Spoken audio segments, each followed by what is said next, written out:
65% des voix, devant François Vigny, Ticket UMP et Jean-Pierre Benoît. Louis Mermet, à nouveau, un petit peu la division à droite, puisqu'en plus du Front National, vous avez la tête de liste Anne Michel. Cela ne vous a pas porté chance en 2008. Il n'y a pas de division en ce qui concerne la droite républicaine. Anne Michel s'est exclue elle-même. Elle a voulu faire cavalier seule alors qu'elle avait été élue en 2008 sur la liste de Jean-Pierre Benoît. Comme vous d'ailleurs. Comme moi d'ailleurs. Tout ça, c'est du passé. Hein. C'était une époque, révolue.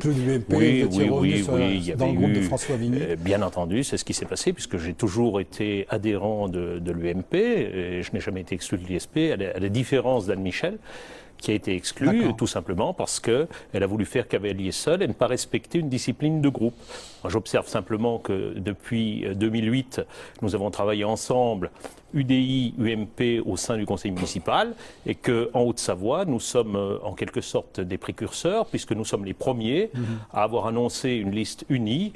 J'ajoute que j'ai l'investiture de l'UMP et de l'UDI. Là encore, il n'y a pas de trace qui perdure entre la liste de Jean-Pierre Benoît et de François Vigny. Absolument aucune, puisque Jean-Pierre Benoît et François Vigny seront tous les deux mes colistiers.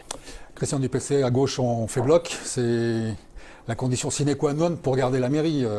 À gauche, on rassemble comme cela était le cas depuis plus de 30 ans sur cette ville. D'abord, grâce à la capacité de Robert Borrell de rassembler, et j'ai continué dans la même ligne.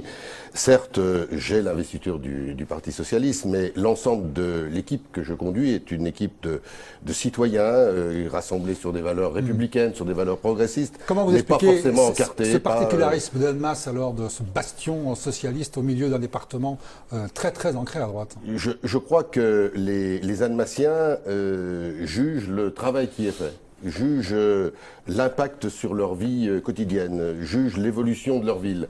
Et donc, s'ils ont renouvelé la confiance à Robert Borrell pendant des années, s'ils m'ont accordé leur confiance, c'est par rapport aux réalités de la ville.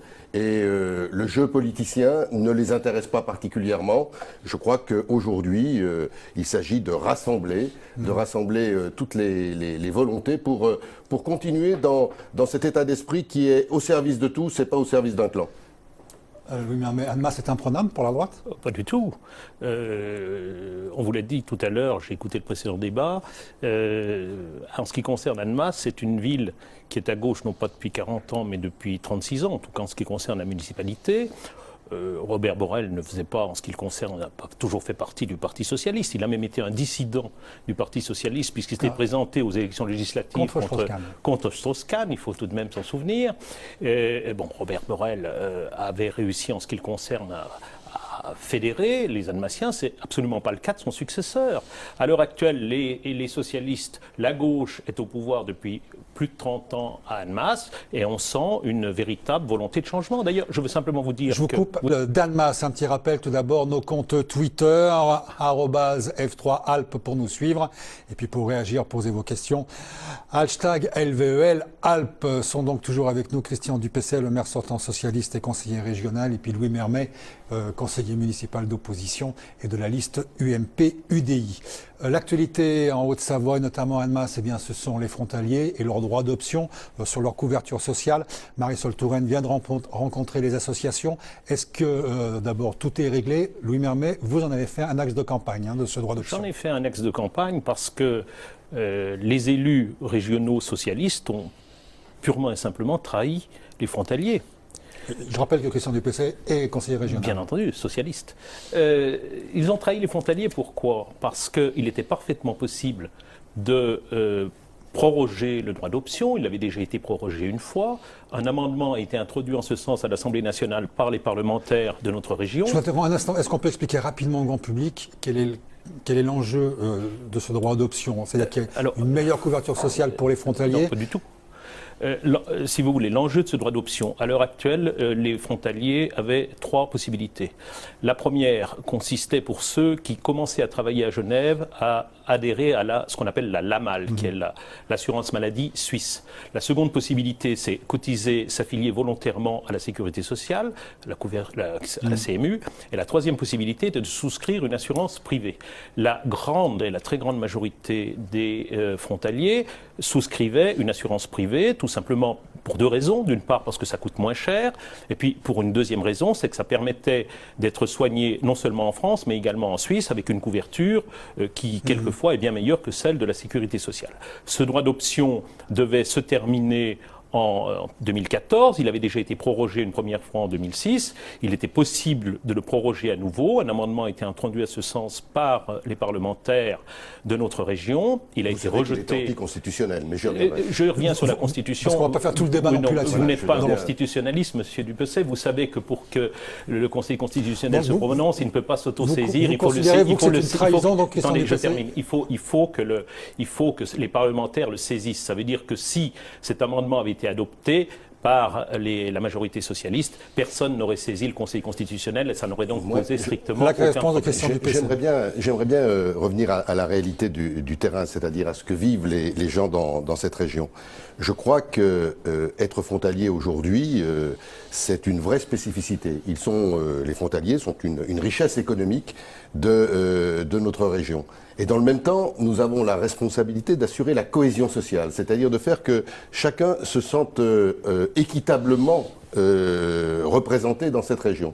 Donc le droit d'option qui avait été, dont la fin a été votée en 2006 par la majorité que connaît M. Mermet, bien évidemment, ce droit d'option, aujourd'hui, il était caduc. Il y avait deux solutions. Soit le choix de M. Mermet, on continue à dire droit d'option, et puis on va droit dans le mur. Soit on négocie la spécificité de l'assurance maladie des frontaliers. Et c'est ce qui est en cours. Moi, je me félicite que les associations représentatives des frontaliers aient rencontré la ministre et qu'on commence à voir des solutions positives. Voilà, on va revenir maintenant sur Annemasse même et d'autres thèmes de campagne. Je voulais parler de l'urbanisme, parce que visiblement Annemasse est quand même une ville où il y a un bon dynamisme économique. L'emploi se porte plutôt bien en Haute-Savoie, attire beaucoup de monde. Quand on se rend à Annemasse, il y a énormément de travaux. Il y a un urbanisme très très important sur Annemasse. Il faut accueillir cette nouvelle population.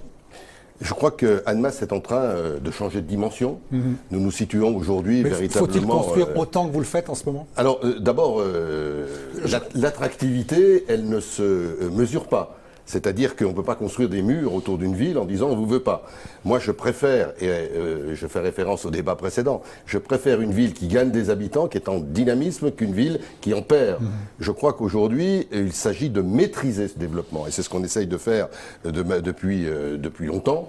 Et je me félicite qu'on puisse ainsi, dans une agglomération de 80 000 habitants, avoir en perspective un RER, un tram, un bus à haut niveau de service, de voir dans le même temps des quartiers comme le quartier de Chablais-Parc se développer, la rénovation du Perrier, de nouveaux projets à Romagny ou ailleurs. Je crois qu'on est dans une dynamique très forte. Et cette dynamique, elle se positionne à l'intérieur du Grand Genève, sujet sur lequel on pourra sans doute revenir.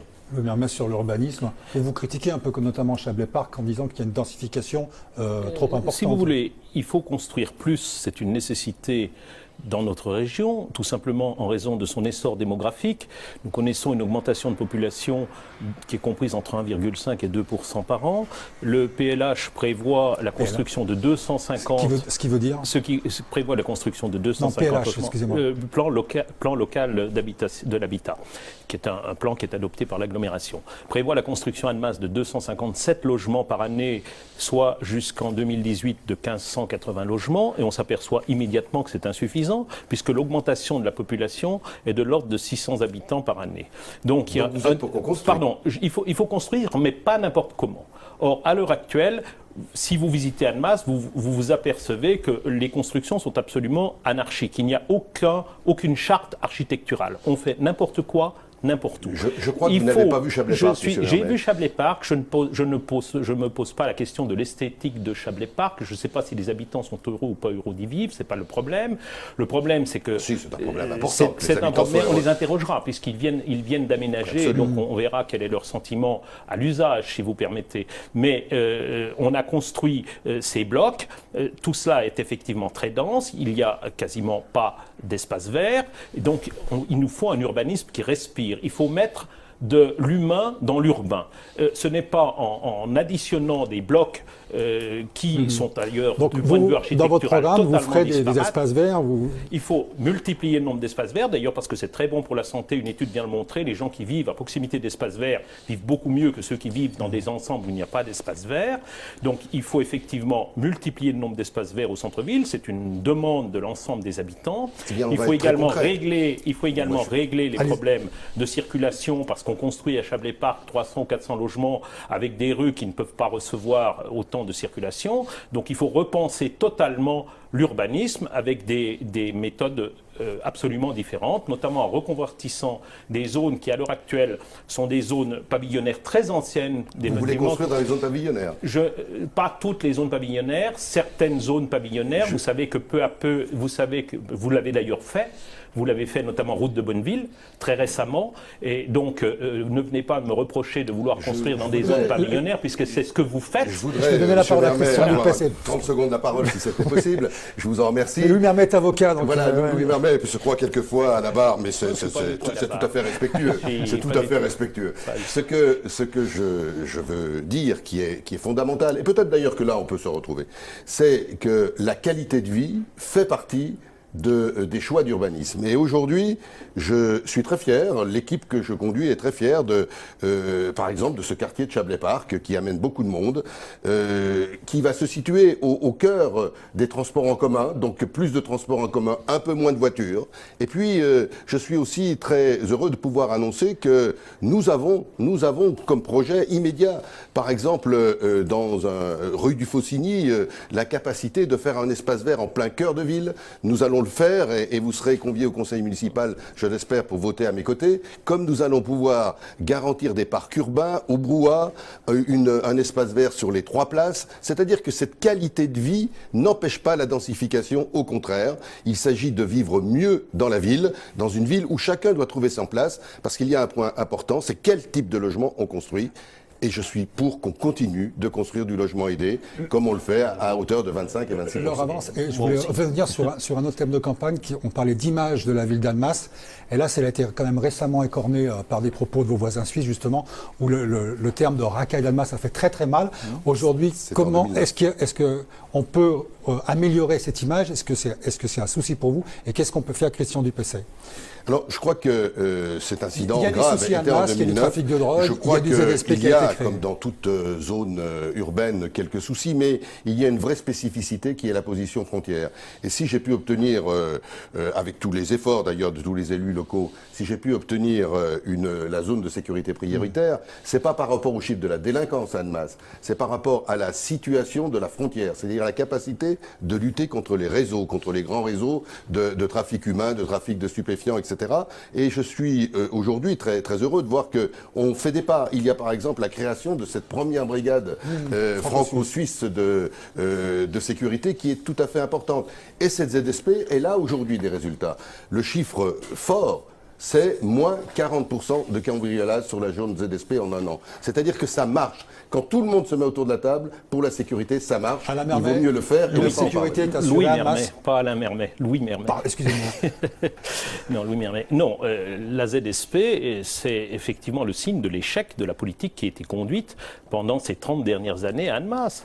La ZSP, d'abord, n'englobe pas la totalité de la ville d'Annemasse. Elle englobe certains quartiers, notamment le quartier du Perrier et le quartier de la rue de Genève. Sur Ambilliers-Gaillard. Exactement, Ambilliers-Gaillard. Permettez-moi, je ne vous ai pas interrompu, monsieur Dupessé. J'ai eu cette courtoisie, donc je vous prie de bien vouloir avoir la courtoisie de ne pas m'interrompre.